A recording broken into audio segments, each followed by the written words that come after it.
Welcome to my channel where we discuss everything and all things politics, especially about the 2023 presidential election and its aftermath.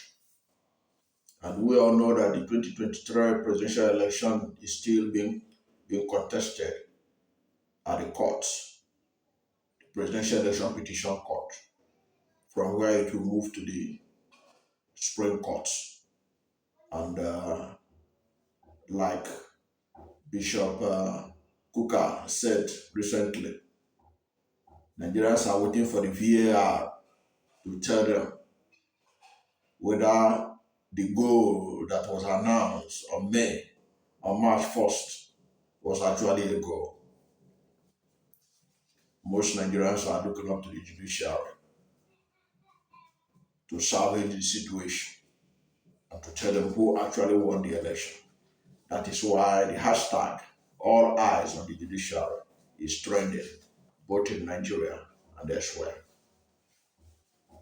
Now, one of the surprises of the outcome of this Tinubu's emergence as president, as announced by INEC, which is being contested, is that people you thought should know better are beginning to show their true colors.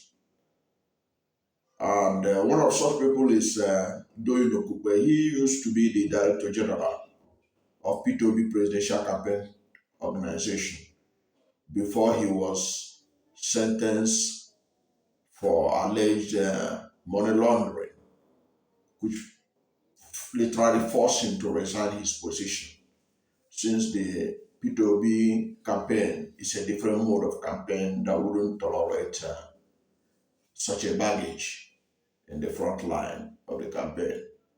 Because, truth be told, P2B was different from all the other presidential candidates, and it was that difference that he engendered support that he enjoyed across Nigeria.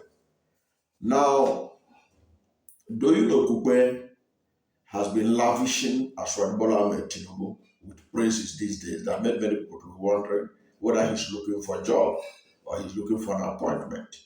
But of course, if you must look for an appointment or you want to praise somebody, let it be that your praise is based on fact and is based on truth. Because it is when the praise is not based on facts and it's not based on truth, that is where people begin to read meaning and you begin to question your interpretation of events. For example, Doyin Okupe has been lately showering President Bola Ahmed Tinubu with praises, which was published in his verified Twitter handle. Recently, this is what he wrote. He said President Bola Tinubu actually hit the ground sprinting. Not that he hit the ground running, he was sprinting, showing much determination, zeal, commitment, and courage. Continuing, Doyin Okupe said he has taken two extraordinary bold steps by abolishing fuel subsidy and equalizing foreign exchange. So what Doyin Okupe said is not true. It's not true. How could a man who took over 2 months to submit his list of ministerial nominees be said to have hit the ground sprinting? No, he did not. Go and check how long it took the British Prime Minister to nominate members of his cabinet and assign portfolio to them. Go and check the President of South Africa, how long it took him to nominate his members of his cabinet. Check around the world. None spent as much time as President Bola Ahmed Tinubu did in coming up with his members of his cabinet. That took him almost more than 2 months to submit his list. He has to wait until the last minute to beat the deadline of his ministerial nominees. And even after the ministerial nominees was cleared by the Senate, it took several days for him to allocate the portfolio to them. So that in itself is not a sign of somebody who hit the ground sprinting, as Doyin Okupe wants his followers or Nigerians to believe. That is not a sign of somebody who hit the ground sprinting. He didn't hit the ground sprinting. Now, as I said earlier, if Okupe is looking for appointment with Tinubu, he should be at least truthful in his praise. Okay? But we know that truth is a scarce commodity among most politicians in Nigeria and elsewhere around the world. Now, by the way, what is courageous about removing fuel subsidy on May 29th? When the previous administration of President Muhammad Buhari did not include funding for fuel subsidy in the 2023 budget, which was the last budget of Buhari. Even Tinubu himself admitted that the removal of fuel subsidy that he announced, that no more fuel subsidy, was not written in his speech, because obviously his speech writers for his inauguration are aware that it's not supposed to be there, because the fuel subsidy funding was not provided for in the last budget of Buhari. It is clear it was not available in the last budget of Buhari. So what is the point in using it to say that he was courageous? What is courageous about that announcement when already the previous administration has removed the subsidy? If you like, cowardly, without announcing it, because they submitted the budget, 2023 budget, and they didn't include it. So it was an obvious sign that there will be no fuel subsidy in 2023. So what is courageous in announcing what is obvious? Now remember that with the passage of the Petroleum Industry Law, which was signed into law, Petroleum Industry Bill, which was signed into law by President Muhammad Buhari, subsidy was supposed to have gone with the implementation of that law. And the implementation started with the Buhari administration. That was how the NNPC transformed to a company instead of a corporation that is run by the government right from its founding. It therefore means once the PIB law took effect, subsidy was not supposed to be there anymore. So what is courageous about announcing what is obvious? Okay? So there is nothing courageous about that. So truth be told, it was Buhari who failed to make provision for subsidy that actually removed it. What was expected from whoever takes over from him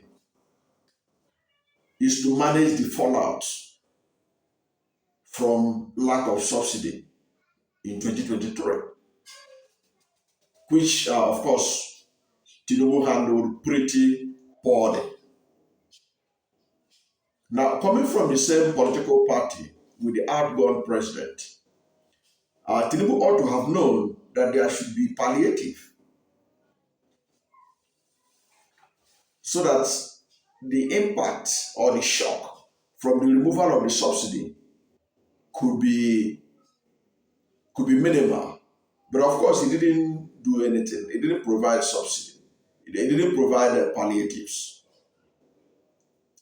The palliative he provided was an afterthought when the Nigerian Labour Congress threatened strike over the subsidy removal and this consequent hardship that enveloped the whole country. That was when he rushed, without deep thinking, to offer a palliative of 8,000 naira to vulnerable families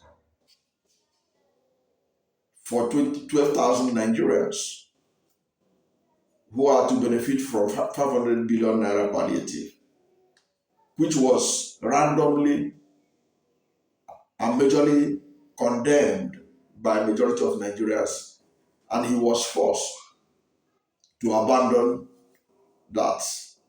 Today, they are now doing a palliative that's in with cooperation of state governments.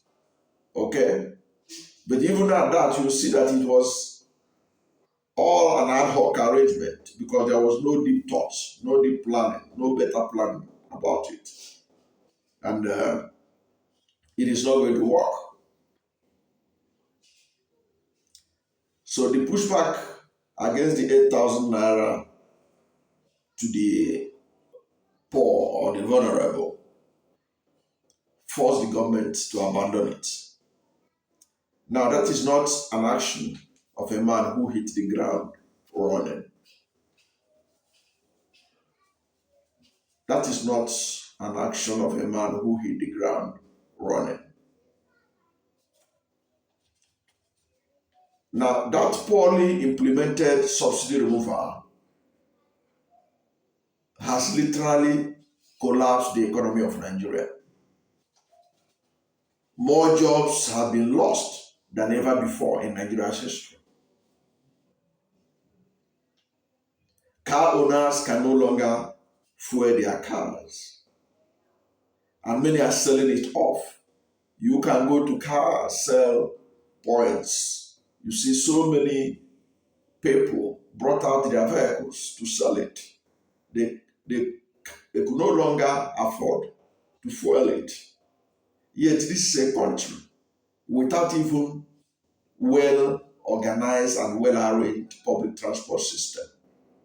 So what that shows you is that this is not a man that you can praise that he hit the ground running. He has made the economy worse than he met it. Today, millions of Nigerians, they trek to their work, if they still have one. They trek to and from their offices. And billions of naira are being lost in man hour spent on trekking to the offices, to the markets, to the farms, because many Nigerians could no longer afford the cost of transportation, which has increased the price of goods and services by over 300%. Now, another credit that Doyin Okupe gave Tinubu was that Tinubu has equalized the foreign exchange. What he apparently meant by equalizing, because when you talk about equalizing, you are talking about maybe 1 naira equaling $1. But I don't think that's what he meant. And the last time that somebody promised equalizing 1 naira to $1, the person fell woefully. That was President Muhammad Buhari. Now, you said that Tinubu has equalized the foreign exchange. That when you say equalize, I mean, you would have thought that what he meant in economic terms, he has brought Nigerian naira in relative to other foreign currencies. He has brought it to the equilibrium, which is the market dream of every nation, to bring the currency in equilibrium. Okay, meaning market forces have stabilized to the point that you have market equilibrium. You have brought the naira to its real value. But that's not what we have seen so far. Because what I suspect Okupe meant is that Tinubu was courageous to have floated the naira. And now the value of naira is supposed to depend on market forces, demand and supply. That is what he meant, I believe. But I think that the government itself must be regretting its action of floating the naira. Because even though the central bank governor is in detention right now, he will be laughing at them. Because they wanted to make a mockery of him, that he don't know his job. While in management of Nigeria Foreign Exchange. So they floated it, thinking that they have reinvented the wheel.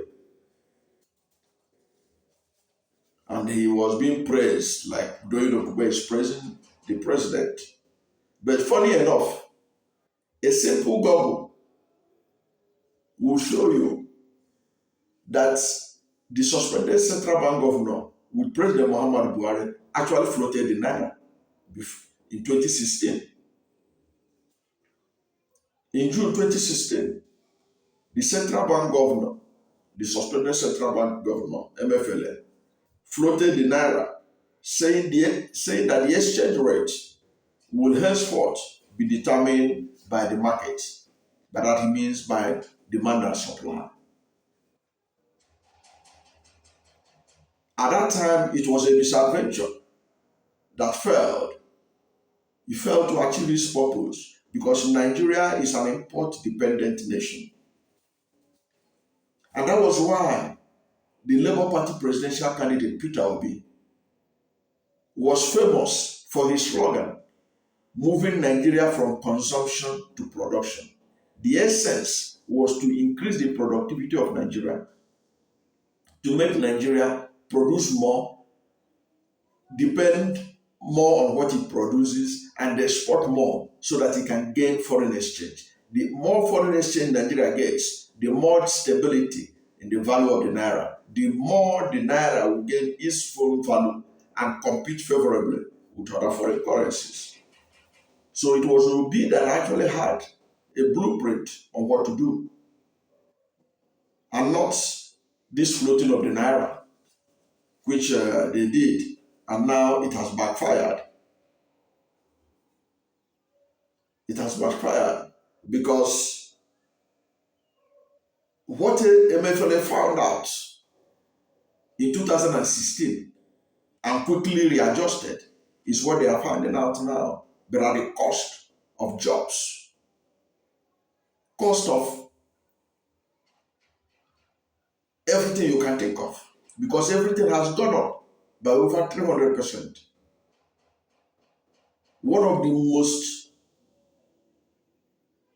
I don't know what the word to use, one of the most unthoughtful decision that has ever been taken by a government in Nigeria is floating the naira and at the same time removing the fuel subsidy. That's why the economy is the way it is in Nigeria, heading south. Okay, it was when MFLA learned his lesson that in 2022, MFLA was blunt. He told the International Monetary Fund and the World Bank that Nigeria will not float its naira. He said that Nigeria will not float its naira. This is MFLA that floated the naira in 2016 with Buhari, because MFLA couldn't have floated the naira without the approval of Buhari. That's why anything you want to accuse MFLA of, you have to add Buhari into it, because MFLA did not act alone. But by 2022, MFLA was very clear in his message to the World Bank and IMF that Nigeria will not float its naira, because there was also pressure to float the naira, because after the debacle of 2016 floating, MFLA was to discover that look, you can't allow naira to be floating freely like that in an import-dependent nation. They stopped it. And in 2022, when there was another pressure on him to do that, he said, no, we're not going to float the naira. MFLA told the World Bank and the IMF that the Central Bank of Nigeria has foreclosed the possibility of adopting floating of the naira. He says we no longer adopt it. So he won't adopt a clean float foreign exchange management approach as long as the supply shock remains. He said, as long as the supply shock remains, and that supply shock has not changed. But because Tinubu and APC, they want to show that Tinubu want to show that he's different from Buhari and that MFLA doesn't know his job. They floated the naira, and the economy and Nigerians are suffering for that action. This is because the supply shock that MFLA talked about has not changed before Tinubu, quote unquote, courageously floated the naira in 2023. Now, at official window, a naira to the dollar as official window is in 2019. That's May 29th. Was about 770 naira per dollar. That's on the black market, but it was about 460 on the official window. That's as at the time Tinubu took over. Naira at the official window was 460. That's if you are getting it from the government approved. Okay? At the black market, it was 770 per dollar. That is as at May 29, when Tinubu took over. And in less than 100 days, $1 is knocking on 1,000 naira. $1 is knocking at 1,000 naira.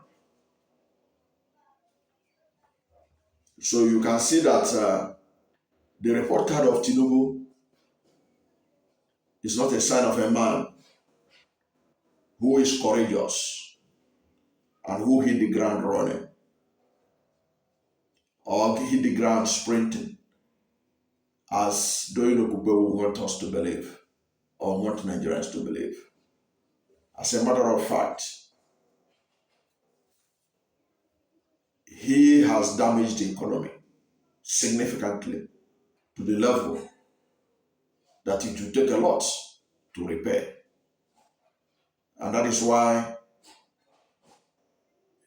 he is doing some things now to stabilize the economy, which is not announcing to Nigerians, which will be the subject of another video that I'm going to do, to let Nigerians know some of the policies of the government or the somersault in policies of Buhari that they are not letting Nigerians know because they have failed. Thank you for watching this video. And if you are new to my channel, you are not yet subscribed to my channel, please subscribe to my channel, hit the subscription button, hit the notification bell. When you subscribe to my channel and hit the notification bell, anytime I have a new video, you'll be among the first to know. God bless you. And please don't forget to like this video, because when you like it, God will rank it high and recommend it for more people. Thank you, and God bless you and yours.